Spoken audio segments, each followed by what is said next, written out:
আগুনের আলোটা যেই দিকে পড়বে ওই দিকে আমার আল্লাহ পাকের চেহারা মুবারক থাকবে। তরুণ যুবকেরা খেয়াল করে লক্ষ্য করে মুসা নবী যখন আগুনের প্রদীপটা জ্বালালেন, আগুনের আলোটা যখন জ্বালালেন, কিতাবের মধ্যে পাওয়া যায় ওই আগুনের আলোটা কোনো একদিকে পড়ছিল না, নির্দিষ্ট কোনো একদিকে পড়ে নাই।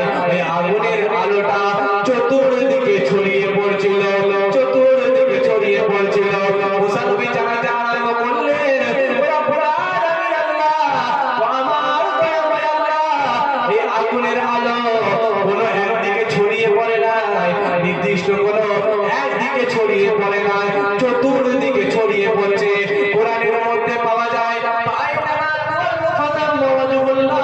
পূর্ব থেকে পশ্চিম, উত্তর থেকে দক্ষিণ, যেই দিকেই তাকাও না কেন, কিতাবের মধ্যে পাওয়া যায় আমার আল্লাহ পাক সময় জানিয়েছিলেন, ও আমার নবী মুসা শুনে রেখে দাও, জেনে রেখে দাও, যেমন ভাবে আগুনের আলোটা কোনো একদিকে নির্দিষ্ট ভাবে পড়েছে না, তেমন ভাবে আমি আল্লাহ পাকের কুদরতি ক্ষমতা চতুর্দিকে ছড়িয়ে রয়েছে, চতুর্দিকেই রয়েছে, কোনো একদিকে নির্দিষ্ট ভাবে থাকে না।